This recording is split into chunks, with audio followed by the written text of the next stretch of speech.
dan Anda bertanya kepada cagup nomor urut 1, waktu Anda hanya 30 detik dan dimulai saat Anda berbicara. Silahkan.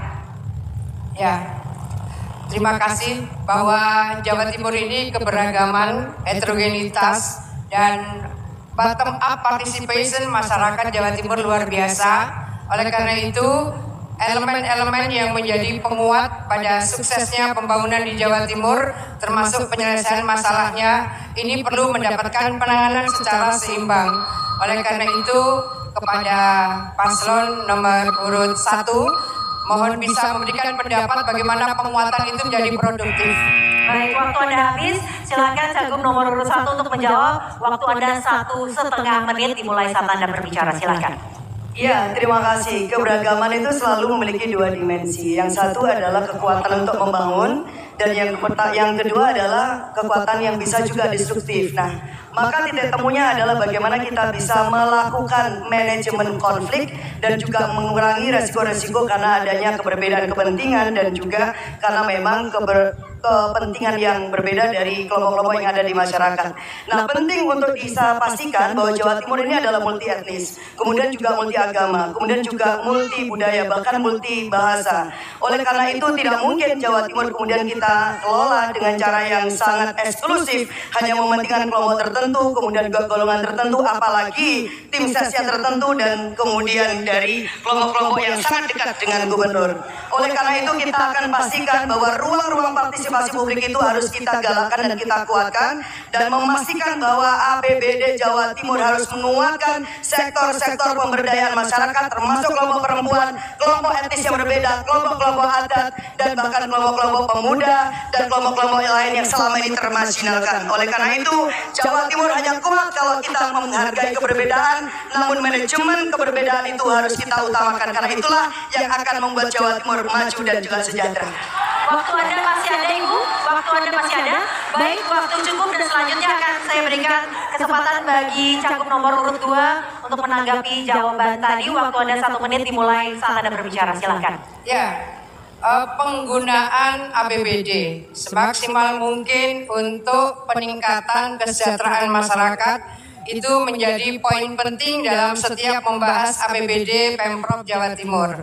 Oleh karena itu setiap musrenbang, semua elemen akan kita libatkan untuk bisa memberikan masukan-masukan strategis sesuai dengan kebutuhan-kebutuhan dasar mereka.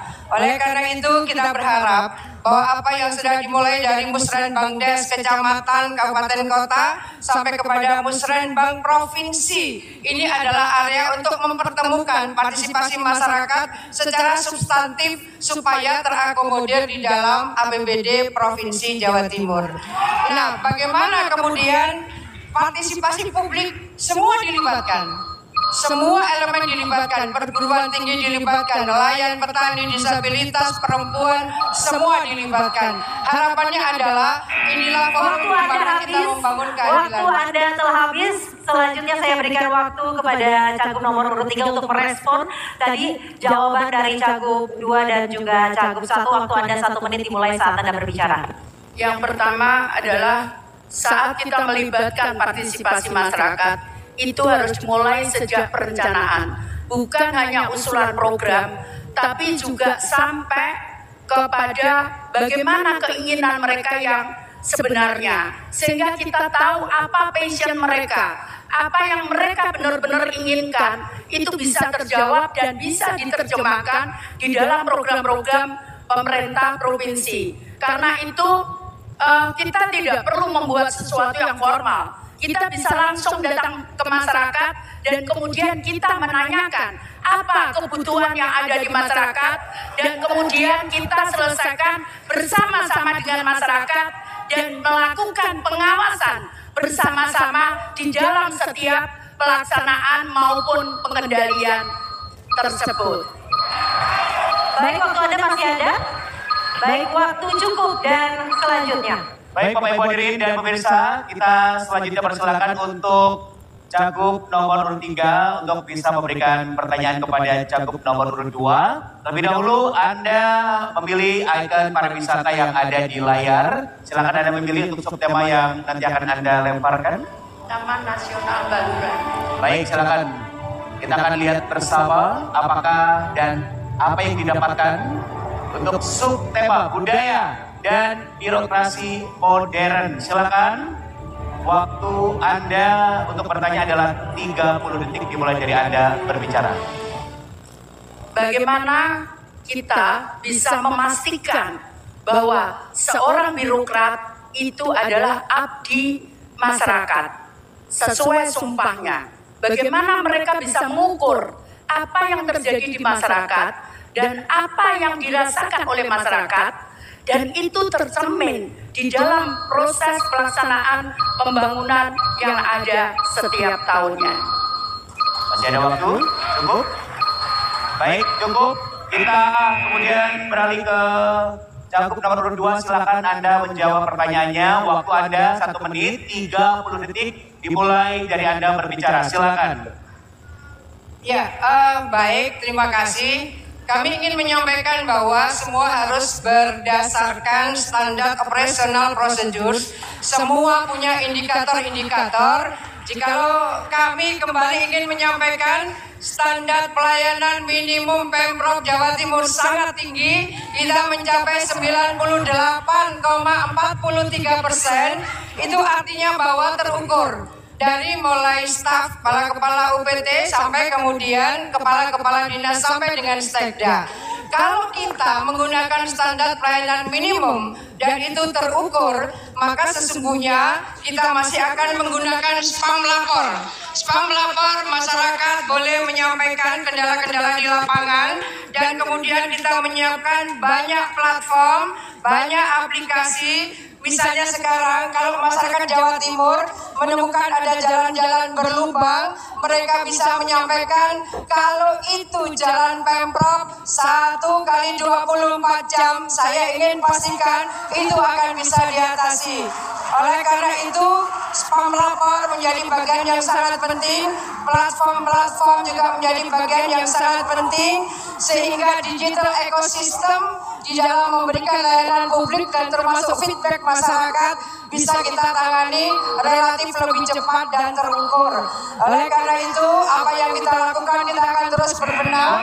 Dan kita juga kita beralih ke calon gubernur nomor 3 dan menanggapi jawaban. Waktu Anda 1 menit dimulai dari Anda berbicara. Silakan. Terima kasih. Jadi saya banyak berkeliling di Jawa Timur. Banyak di beberapa wilayah mereka kekeringan, mereka membutuhkan air, namun tidak ada siapapun yang datang. Yang kedua, para petani mengeluh tidak adanya pupuk di lapangan dan tidak ada siapapun yang menangani. Para penderita sakit saat dia kena sakit kanker, di mana setiap bulan dia harus kemo, dia harus pergi ke Surabaya yang biayanya cukup mahal. Tidak ada yang mendengarkan itu. Pertanyaannya, di manakah birokrasinya? Kemudian yang kedua adalah bagaimana saat kita merasakan penderitaan rakyat itu di dalam penderitaan kita seluruhnya, mulai birokrasi sampai pimpinan yang tertinggi. Terima kasih. Masih ada waktu? Cukup? Kita ke cagup nomor urut 1. Silakan Anda merespon jawaban dari cagup nomor urut 3 dan 2. Waktu Anda 1 menit dimulai dari Anda berbicara. Silakan. Ya, terima kasih. Bagi saya itu pemerintahan, birokrasi, dan kepemimpinan itu akan dilihat dari sebuah ketulusan. Jadi kalau pemimpin dan birokrasi itu tulus, maka dia pasti akan memberikan respon yang sangat cepat, tepat, dan kemudian satset. Nah, itu penting. Ada banyak kasus di Jawa Timur ini, salah satu contohnya di mana ada kiai bahkan yang cerita ada kasus pencemaran limbah industri di Beci Pasuruan. Bertahun-tahun ternyata tidak ada yang merespon bagaimana kemudian ada solusinya.